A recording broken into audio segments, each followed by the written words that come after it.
Hey everyone. Today's story is about one simple favor that almost changed a marriage forever. It's a true drama story filled with tension, emotions, and difficult choices. If you've ever wondered how kindness can have unexpected consequences, stay tuned, because this story will keep you on the edge of your seat. The favor that opened the door. I never imagined that one day I would sit down, anonymously, to confess something like this. No names, no identifying details, just the truth woven into a story that doesn't know how to stop burning inside me. I am not proud of what happened. I am not ashamed either. I am simply haunted. My mistake was small at first. Harmless. Almost innocent. I only pleaded with my husband to help her. That was it. Just one request. But sometimes a single choice is like a crack in a dam. It looks harmless until the whole wall breaks and floods your life with consequences you never imagined. The beginning was nothing dramatic. No screaming. No tension. Just an ordinary evening that shifted the axis of my marriage without me realizing it. I remember the smell of stew simmering on the stove, the clatter of spoons, and the worn ticking of the kitchen clock as I waited for Michael to walk through the door. Our marriage had settled into a frustrating routine, emotionally distant but still functional in appearance. When he finally stepped inside that evening, he looked tired. Or maybe just uninterested. His shoulders slumped, and he dropped his briefcase on the table like it weighed more than his commitment to this household. I need to talk to you, I said gently. He didn't respond immediately. He loosened his tie, took off his jacket, and let out a long sigh. I waited. I had learned to recognize when his silence was a pause and when it was a dismissal. This one was a pause. What is it? He finally asked. It's about Rena, I said. He looked up, vaguely annoyed. What now? She's behind on her rent again, I explained. Her landlord is threatening eviction. She really doesn't have anyone who can help her. Michael's brow furrowed the way it always did when he didn't want to be bothered with other people's problems. And this concerns me because... I inhaled slowly. Because she asked if I knew someone resourceful, someone who could talk to her landlord or help her figure things out. And I told her maybe you could. Michael blinked at me, slowly, deliberately. You told her I could help. He repeated. Yes, I admitted, but I didn't promise anything. You just involved me in someone else's problems, he finished dryly. I swallowed the irritation rising in my chest. She's young, alone, scared. It won't take much from you to guide her. Michael stared at me long enough that I regretted asking. But then he exhaled through his nose, rubbed his forehead, and finally nodded. Fine, have her come tomorrow morning. Relief washed over me, warm and immediate. Thank you. I thought the worst part of the situation was asking him for help. I had no idea that the real problem was something I hadn't even considered. What if he cared too much? Rena arrived the next morning looking like the weight of the world rested in her hands. She was small, soft-spoken, and visibly overwhelmed. Her innocence wasn't exaggerated, it was genuine, raw, almost painful to witness. She kept thanking me, her voice trembling. I don't know what I would have done without you. I smiled reassuringly, unaware of the storm I was ushering into my life. When Michael entered the room, something shifted in the air. He didn't greet her with annoyance like I expected. Instead, his posture changed. His tone softened. Even his facial expression became surprisingly gentle. Tell me what's going on, he said calmly. And Rena explained. Her rent situation, her job inconsistency, her fears. Michael listened, really listened, in a way he hadn't done with me in a long time. I should have noticed the warning signs right there. The way he leaned forward, the way his voice dropped softer, the way his gaze lingered just a second too long. But at the time, all I saw was a man helping someone in need. By the time she left, I was proud of him again. Proud that he stepped up. Proud that maybe, just maybe, the caring version of him still existed beneath the tired exterior. But then I noticed something. As Rena walked out the door, Michael's eyes followed her. Not with suspicion, not with analysis, not with concern, but with interest. I felt a twinge in my stomach, light, sharp, and cold. I pushed it away. I told myself I was imagining things. Overthinking. Reading nonsense into a harmless gesture. But the truth is this. A woman knows. A wife knows. And my instincts had already picked up what my mind wasn't ready to accept. Something had shifted, and once a shift begins, no matter how small, it rarely stops. That night, Michael went to bed early. I stayed awake, replaying the morning in my mind. The look in his eyes. The softness in his voice. The attentiveness I hadn't seen in months. I wanted to confront him. I wanted to ask him why he seemed so different with her. But I swallowed the urge. Because at that moment, I didn't have proof. Only suspicion. Only instinct. And I didn't want to appear paranoid. That was my first mistake. Ignoring my intuition. Dismissing the warning signs. Pretending everything was normal. Because nothing was normal anymore. And deep down, I already knew it. Rena had stepped into our lives like a gentle breeze. But soon, she would become a storm. The lie that changed everything. There are moments in life when the truth does not arrive gently. It doesn't knock. It doesn't whisper. It storms into your world, uninvited, unapologetic, and unforgiving. For me, that truth arrived on a quiet morning that began with a lie. I woke earlier than usual. The house was still, the kind of silence that presses on your chest and makes you feel like something is wrong before you even open your eyes fully. When I sat up in bed, I realized I was alone. Michael, my husband, was not beside me. That wasn't unusual. What was unusual was that he was not in the bathroom, not in the kitchen, not even in the living room. He was dressed, fully dressed, shirt ironed, cologne sprayed, shoes polished, and he was ready to leave. At 6:30 a.m., my heart sank immediately. A familiar fear crept up the back of my spine. "Where are you going?" I asked, trying to keep my voice calm and steady. "Early meeting," he replied without hesitation. Too fast, too sharp, too rehearsed, a lie wearing a thin layer of confidence.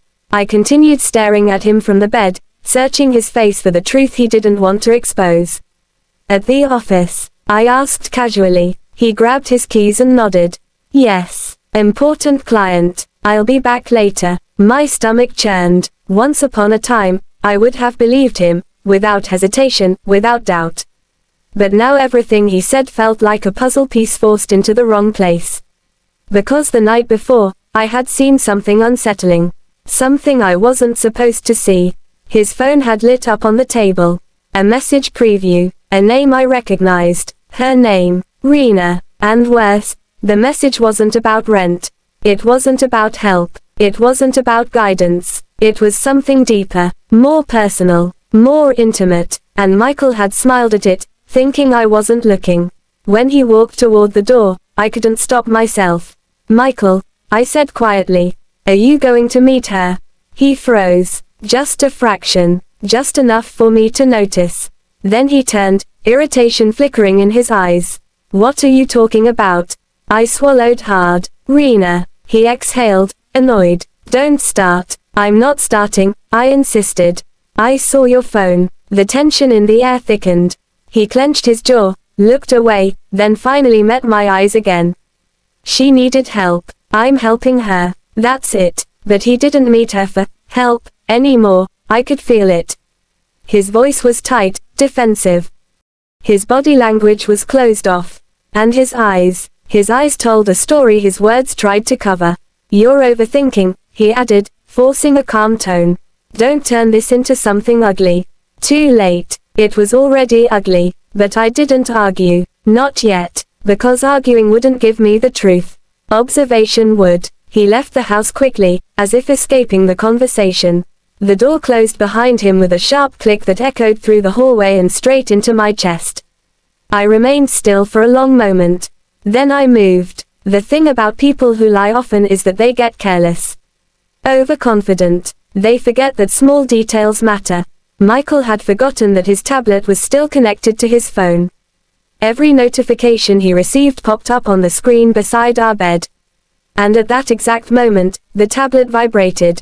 A message. From her. "Rena, I'm here. Where are you?" My breath caught. Seconds later, another notification blinked. "Michael, 5 minutes away. 5 minutes away." Not at a meeting, not at work, not with a client. He was meeting her. Again. My heart pounded, my hands trembled, my vision blurred for a moment. I forced myself to inhale, then exhale slowly. I didn't panic. I didn't scream. I didn't even cry. I simply stood up, got dressed, grabbed my keys, and walked out the door. I was done guessing, done wondering, done being lied to. It was time to see the truth with my own eyes. The cafe she mentioned in the message wasn't far. My mind replayed 1,000 scenarios as I drove, each worse than the last. Was he sitting with her already? Would they hold hands? Would he touch her? Would she lean into him? Would he smile the way he used to smile at me? By the time I parked across the street, my chest felt tight and heavy. I stayed in the car, hidden behind a tinted van, watching the entrance with an intensity that surprised even me. Then I saw him, Michael, and Rena. They didn't see me. They didn't even look around. They were too focused on each other. I saw the truth instantly. The way he looked at her, softer, lighter, like a man waking from a long emotional sleep. The way she smiled at him, shy, grateful, maybe too grateful. The way their energy aligned, not like strangers, not like acquaintances, but something dangerously close to intimate. They sat down at a corner table. He leaned in. She laughed softly. He smiled, a smile I hadn't seen in years. Something inside me cracked. Not loudly, not violently, but deeply. It wasn't what they were doing that hurt the most. It was what I could see they wanted to do. The emotional bond forming between them was undeniable. And worse, I had opened that door myself. I had invited her into our lives. I had convinced him to help her. I had unknowingly handed over the key that unlocked his interest. And now I couldn't close the door. Not without losing something. Maybe him. Maybe myself. Maybe both. I stayed in the car for almost an hour, watching them talk. Watching them connect. Watching Michael become a version of himself I thought had died years ago. When he reached across the table and touched her hand, everything inside me collapsed quietly. Not loudly, not dramatically, just silently, the way hearts truly break. That was the moment I knew. This wasn't innocent anymore. This wasn't kindness. This wasn't help. This was something else. Something my marriage wasn't prepared for. Something I wasn't prepared for. Something that would change everything. The silence that followed my kindness. A YouTube-friendly mature suspense drama, SEO optimized. I never thought a single act of kindness could change the climate of a home. I never imagined that one request, just one, could alter the rhythm of a marriage I believed was untouchable. But by the time the events of this chapter unfolded, I knew the truth: nothing in life shifts quietly. Every change comes with a shadow. For weeks, Elena had grown more comfortable under our roof. Her laughter filled the halls, her footsteps became familiar, her voice, soft, grateful, always polite, was becoming woven into the walls themselves. She moved carefully, as though afraid to disturb the atmosphere, and she always thanked my wife for every small thing. But with me, she behaved differently. Respectful, yes. Grateful, yes. But also observant. There were moments she watched me with a quiet intensity that made me wonder whether she was studying me, or simply trying to understand who I was beneath everything I tried to project. The truth is, I didn't blame her. I was doing the same with her. Every day, I found myself analyzing her words, her gestures, the nuance of her silence. And that's where the trouble began. It always starts with silence. Because silence leaves room for imagination, interpretation, suspicion. And in our home, silence grew like vines. Slowly, quietly, in places we didn't notice until we were already entangled. The shift in the house. My wife had changed since Elena began living with us. At first, she was warm, nurturing, almost motherly. But over time, something in her expressions shifted. She laughed less. She watched more. She commented more sharply. And she observed me with a subtle tightness in her eyes that I couldn't fully interpret. It wasn't jealousy, not in the dramatic sense. No shouting. No accusations. But suspicion. Yes. The quiet kind. That silent kind. One morning, While I was preparing my coffee, she stood by the kitchen doorway, arms crossed lightly over her chest, watching me. Elena was still asleep upstairs. "Do you think she's settling in well?" my wife asked, but her tone wasn't casual. I nodded. "She seems grateful. She's recovering. She's more stable now," my wife hummed, a sound that landed somewhere between agreement and concern. "And you?" she asked finally. "How are you finding her presence?" I froze for a split second. The question was too direct. Too sharp around the edges. "I'm fine," I replied casually. "It doesn't change much for me. It's just temporary." She nodded slowly, but I could tell she didn't fully believe me. That was the moment I first sensed that she was trying to measure my reaction, or perhaps measure her own fears. And still, I didn't think anything dramatic was coming. I should have known better. The first sign. 2 days later, something happened that I can't forget. It wasn't loud. It wasn't chaotic. It was subtle enough that most people would overlook it. I was working at the dining table, typing on my laptop. Elena walked in quietly, dressed in a simple long dress my wife had given her. She carried a basket of folded laundry, my shirts among them. When she set them gently on the chair beside me, she murmured, "I didn't know where to place your things. I didn't want to enter your room without permission." I thanked her. She smiled politely and turned to leave. Nothing unusual. Nothing inappropriate. Nothing that should have meant anything. Yet just as she stepped out of the doorway, she stopped abruptly, frozen. Because my wife was standing there. Silent. Watching. The air thickened instantly. Elena stiffened, not from guilt but from fear of misunderstanding. My wife didn't say a word. She simply held Elena's gaze for a long, uncomfortable moment. Then she shifted her eyes to me. Then back to Elena. Only then did she speak. "Elena," she said in a calm but firm tone, "next time, leave the laundry in the guest room. I'll handle my husband's things myself." Elena nodded quickly. "Yes, Mom. I understand. I didn't mean." My wife cut her off gently, not unkindly, but with authority. "It's fine. Just don't make that mistake again." Elena walked away quietly. I sat frozen, fingers paused above my keyboard. My wife stepped into the dining room, crossed her arms, and stood before me. "She must not overstep," she said simply. Then she turned and walked upstairs. That was the moment I knew control in the house had shifted. And it wasn't in my hands. The weight of unspoken feelings. Later that night, after dinner, I stepped outside to get some fresh air. I stood by the railing on the balcony, staring at the dark sky, thinking about how complicated human emotions could be. Elena quietly joined me. "Can I stand here for a moment?" she asked softly. "Yes," I replied, moving aside to give her space. She didn't look at me immediately. She kept her gaze on the night sky, arms wrapped around herself. After a while, she finally spoke. "I never want to be a burden," she said. "I never want to cause problems in your marriage. That's the last thing I want." I sighed. "You're not causing problems. You're recovering. This is temporary." She nodded slowly. "But sometimes, people misunderstand intentions," she whispered. The way she said it made something inside my chest tighten with discomfort. Not because she was wrong, but because she was right. People don't argue about what happens. They argue about what they think is happening. And intentions, good or bad, mean nothing when insecurities begin to grow. I turned to her and spoke firmly to reassure her. "You don't need to worry. I'm the one who asked my husband to help you. We're responsible for you, not threatened by you." Her eyes softened, and she exhaled in relief. But something in the air between us shifted. For the first time, Elena truly looked at me, not with fear, not with gratitude, but with a depth of emotion I couldn't immediately interpret.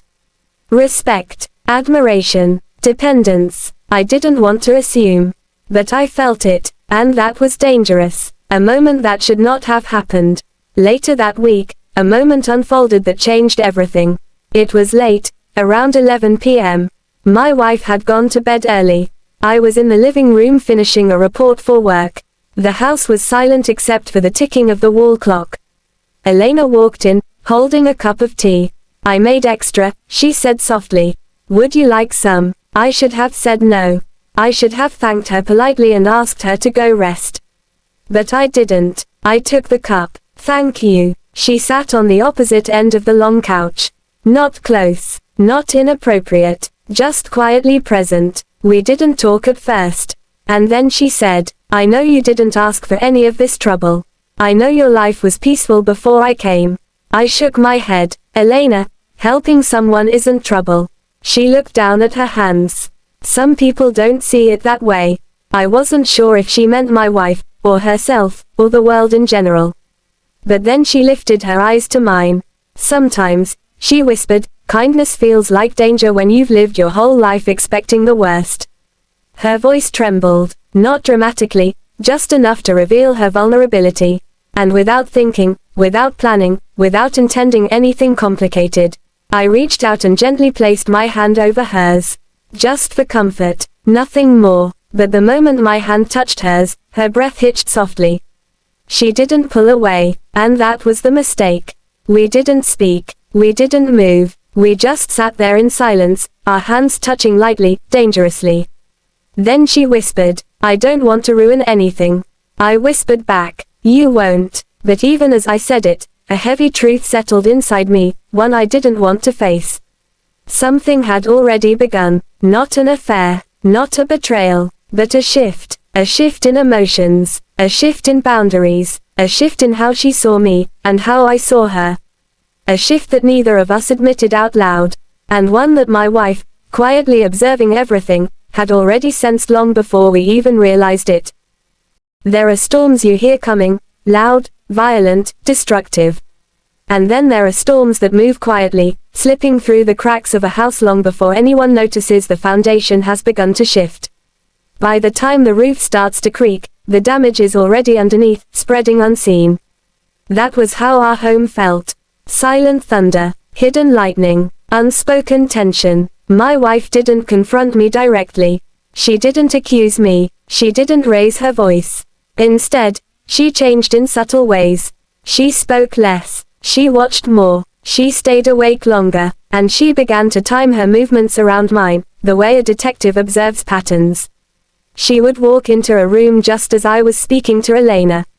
She would enter the kitchen the moment I stepped in. She would linger by the hallway when she thought she heard my voice. I noticed every single shift. And yet, neither of us addressed it. Not her, not me, not Elena. We were three people moving around each other like fragile glass, terrified to make a sound that would shatter everything. The uncomfortable breakfast. The deeper problem became obvious one quiet morning. We were all sitting in the dining room, me, my wife, and Elena. The tension was so thick that the slightest clink of a spoon felt loud. My wife served breakfast, her movements precise and controlled. She placed a plate in front of Elena with a smile that didn't reach her eyes. I hope you slept well, she said. Yes, Mom, Elena replied softly. Thank you. There was a pause, a long one. Then my wife spoke again, keeping her eyes on her plate instead of me. Are you feeling settled, or do you think you'll be able to move back to your place soon? The question hit the table like a dropped weight. Elena froze. I froze. Even the air seemed to still. Elena swallowed. I'm trying. Emotionally, I mean, I don't want to overstay. My wife lifted her cup to her lips calmly. It's important to know boundaries. Another heavy pause. I finally stepped in. She still needs time. She's healing. My wife looked at me slowly, too slowly. I know she is healing, she replied. I'm just trying to make sure we aren't breaking. I didn't breathe. Elena stared down at her plate. That breakfast was the quietest I'd ever experienced. No arguments. No accusations. Just silence sharp enough to draw blood. The new rules. That same day, my wife called me to the bedroom after Elena stepped out for her afternoon walk. She closed the door gently behind us and leaned against the wardrobe, arms folded. We need to talk. My stomach tightened. All right, what's wrong? She held my gaze for a long moment before speaking. I think we've been too soft with her. I frowned. Too soft. She's recovering. That's not what I mean, she said quietly. I mean that she's gotten comfortable. Comfortable isn't bad. Comfortable, she repeated slowly, in a way that blurs lines. There it was. Not jealousy, not anger, a fear, a quiet, controlled fear she was trying to hide. I stepped closer to her. Nothing is happening. I know, she said quickly. But something is forming, and I don't like it. I swallowed. She exhaled slowly. I need you to create distance. Distance. Yes. Clear. Visible boundaries. No more one-on-one conversations at night. No more helping her with things I can handle. No more emotional closeness. I didn't respond immediately. She continued, her voice steadier now. I don't want resentment to grow in this house. I don't want to feel like I'm the outsider in my own marriage. That hit me deeper than anything else she had said. I reached for her hand. She let me hold it but didn't squeeze back. I don't want you to feel that way, I whispered. Then fix it, she replied. Elena's breakdown. That evening, when my wife went to visit her sister, I found Elena sitting in the living room alone, crying quietly into her hands. Not sobbing, just the soft, restrained tears of someone trying to stay silent. I hesitated. My wife had just told me to keep distance. But Elena looked fragile, trembling, breath uneven. I couldn't just walk past her. So I sat down on the opposite couch, keeping space between us. Elena, what's wrong? She wiped her eyes quickly. Nothing. I'm just tired. I'm sorry. Elena. She looked up finally, eyes red. Your wife wants me gone, she whispered. I sighed heavily. No one said that. She doesn't need to. I can feel it. I see the way she looks at me. I know when someone regrets helping me. It's not that. I tried to reassure her. This situation is just new and difficult for everyone. Elena hugged her knees slightly, voice trembling. I never wanted to cause trouble. I just needed somewhere safe for a while. I'm not trying to come between anyone. I'm not trying to be a problem. You're not a problem. She shook her head. Yes, I am. Because she's hurting, and you're caught in the middle. And I'm the reason for it. Her voice broke at the last sentence. And without thinking, I almost reached out to comfort her, but I remembered my wife's request. So I kept my hands to myself. Elena, I said gently, no one blames you. But she does, she whispered. And one day, you will too. I didn't have an answer. Because deep down, maybe she was right. An unexpected revelation. Later that night, after Elena had gone to bed and my wife returned, we sat in the living room together. She placed her phone down and looked at me with an expression I hadn't seen in a long time, softness mixed with fear. Do you even see what she feels for you? She asked quietly. My heartbeat stumbled. What do you mean? She's attaching herself to you emotionally, my wife replied. I can see it. Any woman would see it. I didn't speak. She continued. You told me nothing is happening. I believe you, but I also see the way she looks at you. The way she listens to you. The way she depends on your approval. I closed my eyes briefly, because part of me knew she was right. She's vulnerable, I said. She's lost a lot. I'm just someone she trusts. That's exactly the problem, my wife whispered. People confuse trust for something deeper when they're emotionally wounded. Silence filled the room again. Then she took a slow breath. I need you to protect this home instead of protecting her feelings. That sentence landed heavily on my chest. My wife wasn't fighting Elena. She was fighting for me. The tension peaks. The next morning, everything escalated. Elena stood in the kitchen, holding a cup of tea, when my wife walked in.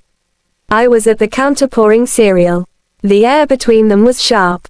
My wife spoke first. Elena, I think it's time we start planning your return home. Elena's face paled. I'm not ready yet. My wife nodded, but her voice remained firm. I understand, but staying here indefinitely won't help you heal. You need your own space. Elena looked at me, not for permission, but for reassurance. My wife noticed and stepped slightly closer to me. The message was clear, terrifyingly clear. Elena set the cup down, hands trembling. I'll start packing, she whispered before leaving the kitchen abruptly. I stood frozen. My wife spoke quietly beside me. This is for the best. Maybe it was, but the weight in my chest said otherwise. By the time chapter 5 began, the house had become a battlefield without walls. No shouting, no arguments, just quiet strategies, hidden emotions, and a tension so thick you could almost cut it with a knife. It was exhausting, mentally, emotionally. Every step I took felt like walking on eggshells. Every glance between my wife and me, between Elena and me, carried weight. Unspoken words hovered over the room like storm clouds. And I realized that my one act of kindness, pleading with my husband to help her, had grown into a chain reaction I couldn't undo. The first half of the week passed with polite smiles and careful conversations. Elena seemed to understand her boundaries, but every word she spoke, every question she asked, had a subtle undertone of dependence, on me, on my decisions, on my attention. I tried to remain professional, logical, and careful. But emotions are not governed by logic. They grow like weeds, slowly, silently, and without warning. The final straw. It was a Thursday evening when everything reached a peak. Elena had returned from an appointment she had scheduled herself. My wife was already in the living room, sitting upright on the couch, hands folded, her eyes sharp with a focus I hadn't seen in years. "Elena," she said quietly, "we need to talk." Elena froze, as if sensing the gravity of the moment. I remained in the kitchen, pouring a glass of water, trying to make my presence neutral. "This isn't about you personally," my wife continued, "it's about boundaries. And our home." Elena nodded. "I understand. Do you?" my wife asked, voice sharper now. "Because every day, I feel the walls shrinking. I feel our marriage shrinking. And I see the way my husband listens to you, how you lean on him emotionally, how you seek guidance that should come from me. I know you're not trying to hurt anyone. But the effect is real." Elena's lips trembled. I could see tears brimming in her eyes. She was silent, trying to process the weight of what was being said. My wife continued, softer this time, almost pleading. "You have to respect the limits. For everyone's sake. For mine. For his." It was the first time I saw Elena truly frightened, not of me, not of my wife, but of the consequences her presence had caused. I could barely look at her. I knew she didn't belong here, not fully. Not emotionally, not in the private spaces of my life. And yet, I also knew she had nowhere else. The air was thick, the kind of thick you can almost taste. The private confrontation. After Elena retreated to her room, my wife turned to me. "Do you see what's happening?" she asked softly. I exhaled. "Yes, I see it. I can't deny it anymore." Her eyes searched mine. "Then what are you going to do?" I hesitated. The truth was, I had been avoiding action. Avoiding confrontation. Avoiding admitting to myself what I felt. But now, I had no choice. "We can't let this continue," I said finally. "It's too dangerous, for everyone." She nodded. "I need you with me on this. No excuses. No delays." That night, we sat together in silence, planning how to help Elena leave gracefully, safely, and with dignity. It had to be done carefully, or the damage would be permanent. Elena's farewell. The next morning, I accompanied her to pack her things. She moved quietly, still tense. Her belongings were few, but each item carried a story. Every folded shirt, every book, every piece of jewelry spoke of her life, her struggle, her presence in our home. When she turned to me, eyes slightly red from sleepless nights, she whispered, "I never wanted to cause problems." "You didn't," I said firmly. "You were never a problem. But staying here wasn't helping you, or us." She nodded slowly, looking as if she was memorizing the room, the walls, the moments that had passed in silence, tension, and unspoken feelings. My wife watched from the doorway, quiet but firm. There was no anger in her gaze now, only relief, tempered by the weight of the week's events. When the cab arrived, I helped Elena carry the last of her bags. She turned to me one last time. "Thank you," she said softly, "for everything." "Truly, you're welcome," I replied. "Take care of yourself, always." She smiled faintly, then stepped into the cab and disappeared from our sight. For a moment, the silence after the closing of the door felt deafening. The aftermath. Returning to the house, I realized how fragile our balance had been. How easily things could have shattered. How close we had come to losing not only a guest but our own sense of home, trust, and respect. My wife and I sat together in the living room, not speaking at first. Finally, she said quietly, "We survived it." "Yes," I said, "but we learned something. About boundaries, about intentions, about ourselves." She reached for my hand. We held it quietly, as though the gesture alone could patch the weeks of tension. That night, sleep came easier. But the memory of Elena remained. Not painfully, not with regret, but as a reminder that kindness has consequences, and good intentions can lead to unexpected storms. The lesson learned. Looking back, I understand now that the story wasn't about betrayal. It wasn't about temptation. It wasn't about mistakes. It was about human emotions. About trust. About the invisible lines that define love, marriage, and family. Sometimes, helping someone in need is not just about giving, it's about protecting. About foreseeing the ripples your actions will cause in lives intertwined with yours. I pleaded with my husband to help her. And I watched as the act of kindness nearly shifted the course of our lives. But we endured, we confronted, we navigated, and in the end, we survived, not unscathed, but wiser. Conclusion, the closing remarks. Life doesn't hand us perfect lessons in neat packages. Sometimes, the lesson comes wrapped in a quiet storm, in moments of tension, in choices that seem small but hold the power to shape everything. Helping someone is noble, but only when you remember your own boundaries. Only when you consider the lives that will touch yours in ways you cannot predict. In the end, kindness remains important. Empathy remains necessary, but awareness, conscious, deliberate, and careful, is the difference between harmony and chaos. And sometimes, letting go, is the most compassionate act of all. Because the world is full of people like Elena, vulnerable, lost, seeking guidance. And the world is full of choices we make without realizing the ripple effect they will cause. I chose to help, and it nearly broke us. I chose to hold on, and we endured. I chose to see the lesson, and we grew stronger. The story ends here, but the lesson, that stays forever. Wow. What a journey, right? Remember, even the smallest act of kindness can have powerful consequences, and boundaries matter more than we often realize. If you enjoyed this story, don't forget to like, share, and subscribe for more true drama stories just like this one. Hit the bell icon so you never miss an update. And comment below, what would you have done in my situation? Let's talk about it. Disclaimer, this story is intended for mature audiences. All characters are anonymous, and this narrative is a dramatized account of human emotions and relationships.